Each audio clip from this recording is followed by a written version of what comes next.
"Sir, just so you're aware, the entry fee is non-refundable." The volunteer said it the way you'd tell a man he'd ordered the wrong meal. Gentle, final, like she was doing him a favor. Wendell didn't look up. He was counting cash from a worn money clip, bills flat and deliberate, and he set the stack on the registration table with one hand, the right one, fingers spreading flat across the surface after, perfectly still, like he was feeling the table's pulse. $15,000. Exact. He looked out past the pavilion toward the shooting line. The scrubland shimmered in the early heat. Steel plates caught the sun out past 1,000 meters. "Which lane sits farthest from the speaker system?" he said. Not a question exactly. More like a man confirming what he already knows. The volunteer blinked. She reached for the waiver forms. He had been doing it for 11 years, not because anyone told him to, not because it helped exactly. Just because mornings without shape had a way of swallowing a man whole, and Wendell Pruitt had decided a long time ago that he would not be swallowed. 400 yards. That was the distance from his back porch to the shooting bench. He had paced it out the first time in 1987, when his son Caleb was 9 years old, and could not stop asking questions about why the bench had to be exactly there, exactly that far, why not closer, why not by the old stock tank. Wendell had told him it was because the cedar post was already there. The truth was simpler and harder than that. He had needed somewhere to walk to, somewhere that required him to move through the dark and arrive at something specific. The concrete was Caleb's work as much as his. Caleb had been small for his age, and he had carried the mix bag in both arms, leaning back against the weight, refusing to put it down. 11 years since the funeral. Wendell still walked it before first light. He did not use a flashlight. The path was in him now, every dip and cattle wire shadow committed to a different kind of memory than the kind that lives in the thinking part of the brain. He carried the Remington across his body with one hand on the forend, muzzle down, and his boots found the ground without searching for it. The bench was low and weathered, the wood gone gray and rough. He sat. He set the rifle across the rest he had built from angle iron and a truckleaf spring. The pre-dawn air in central Texas in late March had a particular smell. Dry grass and dew and something faintly mineral off the hard pan, and it was cold in a way that would be entirely gone by 9 in the morning, as though the cold was only visiting. He ran 2 fingers along the inside of the stock, along the cheek piece. He did not look at what was there. He never did in the dark. He just confirmed it. A photograph. Small. Edges soft from years of contact. It had been taken in the summer before Caleb's last deployment, the two of them standing by the stock tank, Caleb squinting into the afternoon light with one hand shading his eyes. Wendell had cut it so it would lie flat inside the stock without curling.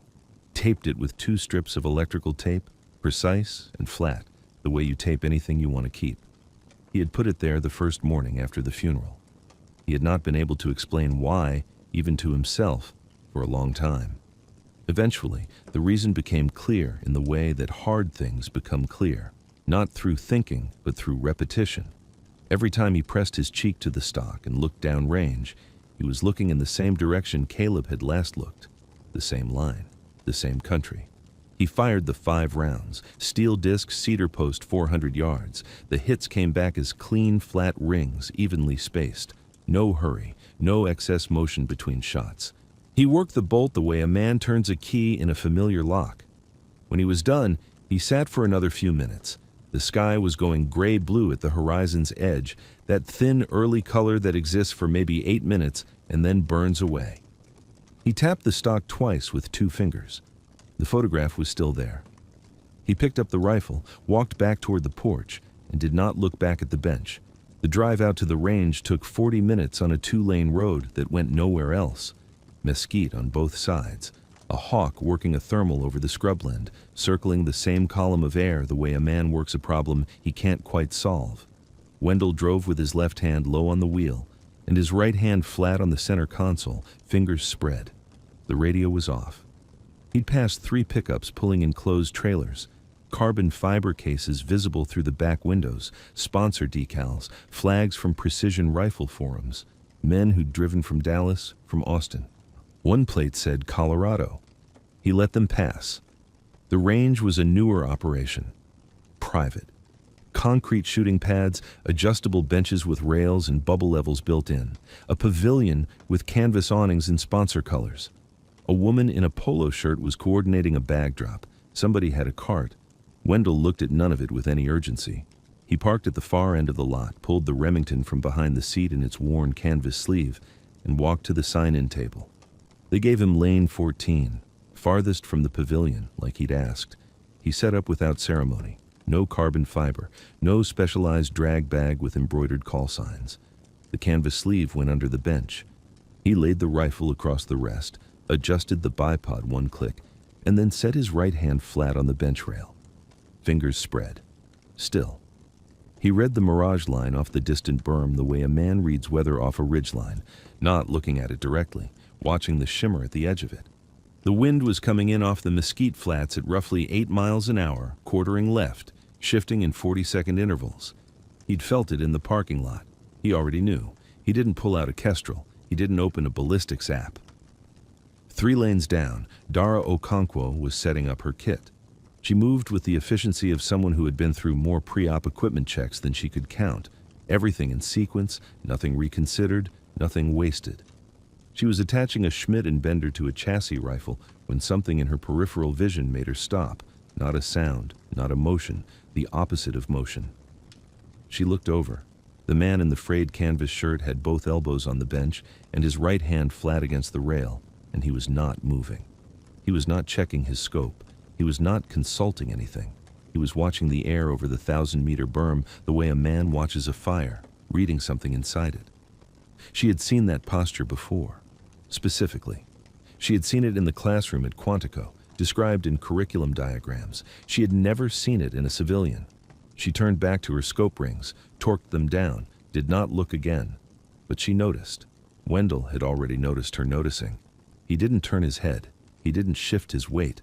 His eyes moved the way a compass needle moves, minimal, exact, and only as far as needed. He read her.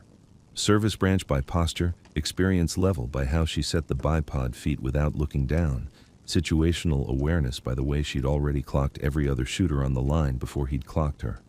She was competition level. More than that. He looked back at the berm. 40 seconds. The wind shifted left, back 2 miles an hour, held. He adjusted his natural point of aim by moving his left boot an inch rearward. He didn't touch the scope. 2 fingers touched the stock, flat, briefly. Then, he settled in and watched the targets ride their motorized sleds out to distance, and he waited for whatever was coming, the way he had always waited, without hurry, without doubt, without any sign at all that he had done this before. "Sir, before you get set up on the line, I'm going to need your signature on this." Preston Galvez came around the end of the equipment table with the kind of walk that expected the crowd to part for it. Mid-40s, pressed linen shirt, range badge on a lanyard, clipboard held at the level that said he'd practiced holding it. He set a single sheet of paper on the table in front of Wendell. Liability waiver. Printed in the kind of small font that assumed nobody would read it. "Standard procedure for all first-time entrants," Preston said. He paused just long enough for it to not be a pause. "And we do want to make sure you've reviewed the physical demands disclosure, the prone stages, heat management. We've had situations—" "Which end do I sign?" Preston blinked. "Excuse me." Wendell had not looked up from the waiver. His right hand came down flat on the table edge, fingers spread. He turned the sheet 1/4 turn, read what he needed, and looked up. "Which end?" Preston pointed. Wendell signed, capped the pen, and set it back down. "I also want a flag," Preston said, and his voice shifted a register into something that thought it was being helpful. "That the other entrants have current dope cards and calibrated systems on the 1,400-meter line. It's a demanding course of fire. We're happy to refund the registration and comp you a spectator pass if I've got my dope." He patted the side pocket of his canvas shirt, where a single folded card sat worn at the creases from being folded and refolded what looked like 1,000 times. Then he turned back to his rifle case. Preston stood there for a moment. He was still holding the clipboard. Then he made a short sound that wasn't quite a laugh and walked back toward the pavilion. That was the whole exchange. 3 minutes, maybe. Wendell's expression did not change across any of it. Down the line, Dara Okonkwo had not been watching, but her spotting scope was angled 3 degrees left of where it had been 30 seconds ago. Bajo, the wind shifted at 11:47, not a gust, a turn. The dry mesquite air that had been running steady from the southwest at 9 knots just rotated. 12 degrees off its previous axis, maybe more. The kind of wind behavior that the open scrubland of central Texas produces when the temperature differential off the flats hits the right angle, and there is no instrument at a static ground station that catches it in time to matter. And then the plate system stuttered. The motorized sleds, 7 steel targets on independent tracks at distances from 800 to 1,400 meters, were supposed to randomize their positions on a timer. But the controller box behind the scoring table threw an error code, and 3 of the sleds locked at intermediate positions. Not their designated distance, not their last confirmed distance. Somewhere in between, off-axis from the wind flags, the telemetry display showing nothing useful. The scoring system needed confirmed target positions to calculate valid data. Without them, every shot would be unverifiable. The range officer, a compact man named Sergeant Breck Calloway, retired, who ran the line with exactly the kind of quiet authority that suggested he had run harder lines in harder places, knelt behind the controller and worked through the reset protocol.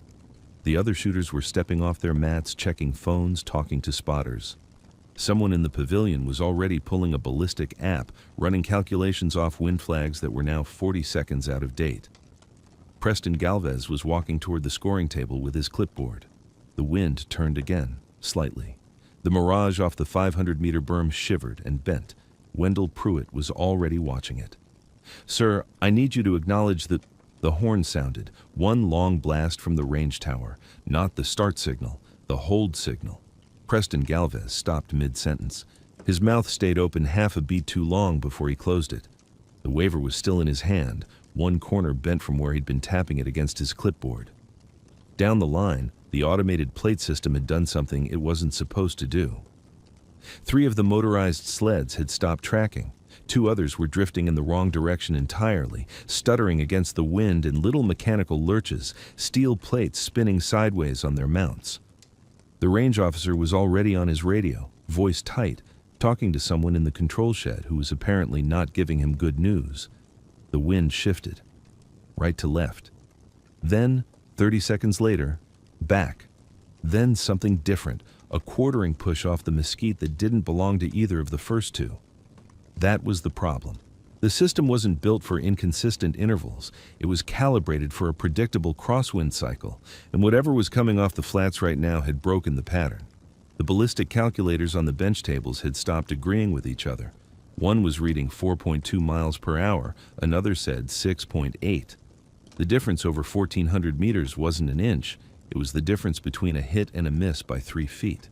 The young shooters were standing back from their benches, looking at their devices, looking at each other, looking at the range officer. Nobody was doing anything useful. Dara Okonkwo was already moving. She crossed from her lane without hurry, but also without wasting a single step. She came to Wendell's position and stopped at his left shoulder. She looked downrange for 2 seconds. Then she turned to him. "What's it doing?" Not a question, exactly. A request. Delivered the way a professional makes a request. Short, specific, no pressure in it. Wendell's eyes were already on the berm, had been on it. The mirage off the 500-meter line was a thin shimmer, barely visible in the mid-morning light, but it was moving in a direction that contradicted both of the calculators. He watched it for 3 more seconds. He watched the way the mesquite stems at the left edge of the range were bending, not uniformly, but in a wave that told you something about the column of air stacking behind it. He said it without looking at her. Variable left to right, value 4.5, peaking at 6, 8-second cycle. Add 1.2 lateral at 1400, drift correction right. Wind stacking against the berm face. It'll hold that interval for the next 20 minutes, then push straight through. Dara didn't move for a moment. He'd given it the way you give a wind call in a curriculum document, not conversation, not estimation. A structured data sentence from a specific discipline, using specific compression, the kind of phrasing that doesn't come from competition shooting or hobbyist range days. It comes from a place where saying it wrong gets someone killed. She'd heard that phrasing before. Exactly that structure. She knew exactly where. "Say again your background," she said quietly. Wendell picked up the Remington. His right hand rested flat on the stock for one breath before he settled it into position. 2 fingers touched the cheekpiece. Then his eye found the scope. Call stands," he said. Behind them, Preston Galvez was still holding the liability waiver. He looked at Dara. He looked at the old man in the frayed olive shirt, already on glass at a target 1,400 meters out, while every computer on the line disagreed with itself. He did not say anything, which was, for Preston Galvez, unusual. Dara was already walking toward the range officer. The range officer's name was Terrell Banks. He'd been running this line for 6 years, seen everything from sponsored pros to weekend hobbyists, and he had a particular look he wore when something required his full attention. Chin down, eyes level, clipboard held at his side instead of in front of him. He wore that look now. Dara had pulled him maybe 15 feet off the pavilion, close enough that the wind carried fragments back. Not enough to follow, just enough to hear the tone shift. Preston Galvez stood near the equipment table. He still had the liability waiver. His thumb moved along the edge of the paper, not reading it, just working the corner back and forth the way a man does when he's waiting for something to land in his favor. Wendell was at his lane, right hand flat on the rail, watching the mesquite line. The Mirage was still doing what it had been doing, bending left at the base, straightening at mid-range, a lazy S-curve off the berm that meant the surface wind and the column wind were running in different directions. Most of the other shooters were looking at their phones, their calculators, their wind meters. Wendell was looking at the air. Dara had a satellite phone. She made one call. She did not put it on speaker. 90 seconds, maybe less. She listened, said 2 words, hung up. Her face did not change in any dramatic way. Her jaw didn't drop. She didn't look across at Wendell with wide eyes. It was smaller than that.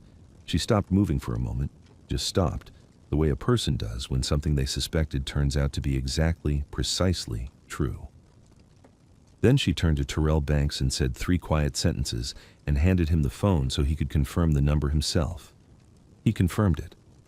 Terrell Banks was a Marine. 14 years, infantry, 1 rotation through a scout sniper platoon as a radio operator before his knees went. He knew exactly what Quantico had just told them.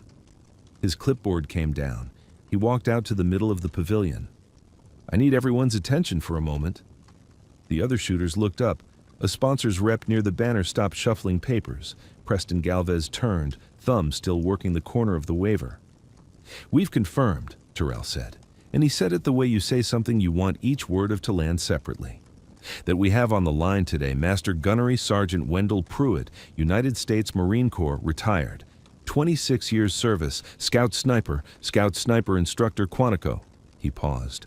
"Call sign Coldwater." The dry wind moved through the pavilion. Nobody spoke. Wendell did not turn around. He was still watching the mesquite line. Preston Galvez's thumb stopped moving. Dara Okonkwo took 1 step back. Her hands came together at the small of her back, feet at shoulder width, chin level. Parade rest. Quiet as a field ceremony with no audience. It was not theatrical. It was instinct.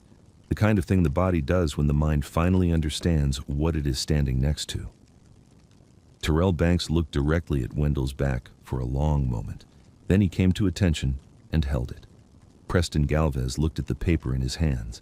He looked at the firing line. He looked at the back of the old man in the frayed olive shirt who had not moved, had not turned, had not acknowledged any of it, because he'd been watching the air the whole time, reading something none of them had equipment for. Slowly, without a word, Preston folded the liability waiver in half, then again. He slid it into his jacket pocket. He did not take it back out. The hold stretched. 3 minutes. 4. The range officer had the scoring terminal open on a laptop, cursor blinking, the automated system locked on a null error it couldn't clear itself. 2 of the young shooters, the ones who'd been running sub-second splits on the closer plates all morning, had their phones out, punching numbers into ballistic apps that were giving them 3 different answers because the wind wasn't cooperating with any of their sensors. Wendell wasn't looking at a phone.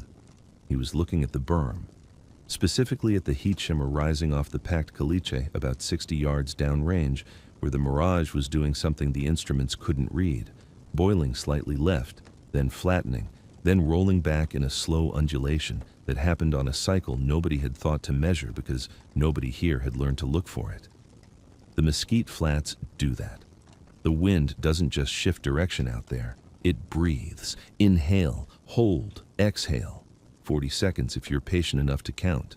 Wendell had been counting since he arrived. He set his right hand flat on the shooting bench, fingers spread, perfectly still. 8.4 miles per hour, full value from the left, he said. Call it 42 inches at 1400. Add 6 for the sled drift on the near targets. The motor lag on the return cycle is pulling the near plates 2 inches further left than the board shows. The range officer looked up from the laptop. You're reading the mirage cycle? I'm reading the mirage cycle. That was all. 2 sentences. The range officer wrote both numbers down by hand, cross-referenced the near-target calibration against Wendell's sled drift call, and entered the corrections into the terminal. The null error cleared. The system came back online. The plates reset. One of the young shooters, the one with the carbon fiber chassis rifle and the $4,000 scope, stared at Wendell for a moment, then looked back downrange as though he was trying to see what Wendell had seen. The shimmer was still there, doing exactly what Wendell said it was doing. The kid hadn't been looking in the right place. Preston Galvez said nothing. He was standing 6 feet back from the line, and his hands were at his sides now. Empty. The range officer called the hold clear. Wendell chambered around. He touched the stock twice, 2 fingers, left hand, just below the cheek piece, and settled in. The first plate rang at 340 yards. He was already moving. Second plate, 680. Third at 900. He worked the bolt between each shot without lifting his cheek from the stock, the movement minimal and exact, the way a man works when he has done something so many thousands of times that the body no longer needs instruction. 4, 5, 6. The 7th plate was at 1,380 yards, and the wind had cycled back to its secondary pulse, the one that quartered slightly, and Wendell held 2 inches different from what the board said, and put the round through center mass on the plate anyway. 51 seconds. The ping from the 7th plate hadn't finished traveling back across the scrub before the pavilion went quiet, in a way it hadn't been all morning. Not polite quiet. The other kind. The kind where nobody moves because moving would break something. Dara Okonkwo lowered her spotting scope. She didn't say anything either. She didn't need to. The range officer turned to the scoring board, picked up the marker, and wrote Wendell's runtime in the top row. Then he circled it once. Preston Galvez looked at the board, then at Wendell, then at the ground between them. He did not say anything about documentation. The prize sat on the folding table for 20 minutes. A white envelope, thick, with the competition logo printed in the corner. Someone had set a water bottle on top of it to keep it from blowing away in the shifting Texas wind. Nobody touched it. Nobody asked about it. The sponsor representatives standing near the pavilion post looked at each other once and looked away. Dara Okonkwo was the one who finally watched Wendell walk over to it. He picked it up without ceremony, turned it once in his hands, set it back down, and spoke quietly to the range officer for about 30 seconds. The range officer nodded, wrote something on a card, and took the envelope. Dara had a clear line of sight to Wendell's face the whole time. He didn't look relieved. He didn't look satisfied. He looked like a man who had just finished a task he had intended to finish before he left. She crossed the scrub to where he was beginning to break down his position. That was the Scout Sniper Association, she said. It wasn't a question. Wendell seated the bolt and laid the Remington across the bench. His name was Joel. She let that sit. My son. He didn't look up. His hands moved over the rifle with the same economy as everything else he did, checking the action, wiping the receiver, nothing wasted. He wanted to go to Quantico, didn't make the initial cut, went Army instead, did 2 tours. He paused, came home from the second one, but not all the way. The wind moved through the mesquite, a long, dry sound. 11 years, Dara said. He looked at her then, just briefly. You counted. I asked the range officer. He nodded once, turned back to the rifle. She watched his hands still. She had noticed it before, that right hand going flat against whatever surface was nearest, fingers spread perfectly still. It happened now against the side of the stock, like he was checking the pulse of something. Master Gunnery Sergeant, she kept her voice level. Can I ask you something? He waited. You could shoot anywhere, any range in the country, any distance. You've got a record in the curriculum that half these men have memorized and not one of them knows your name." She paused. "Why 5 rounds at the same disc every morning?" He didn't answer right away. The wind shifted. He tracked it without moving his head, just his eyes, northwest to northeast, reading it the way other men read a face. Then he reached out and tapped the stock of the Remington twice. 2 fingers. Quiet as a heartbeat. He didn't open the cheek piece. He didn't have to. She understood what was in there before she finished the thought. A photograph. Pressed flat against the wood for 11 years of cold mornings, worn at the edges by the same 2 fingers that had just touched the stock. She understood something else, too. Every time he settled behind that rifle, he was looking in the same direction, not at a target, not at a record, at a face he had memorized and refused to let go dark.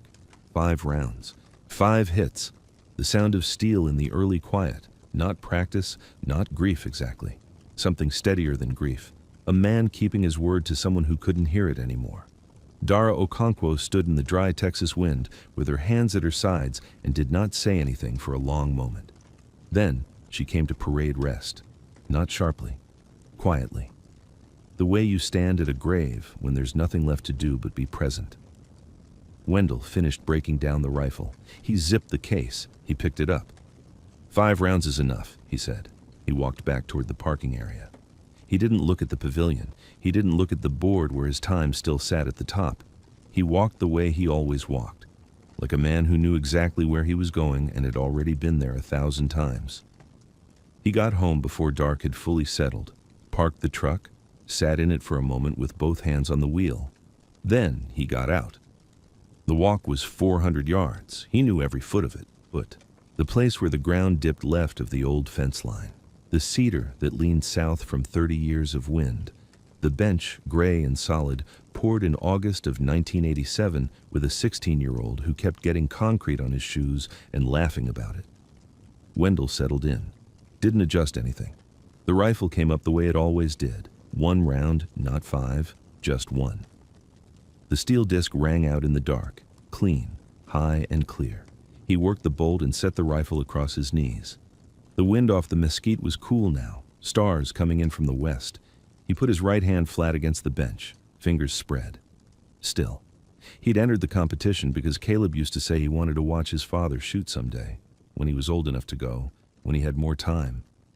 He never got more time. Wendell sat until the stars finished coming in. Then he picked up the rifle, touched the stock twice, and walked back toward the house.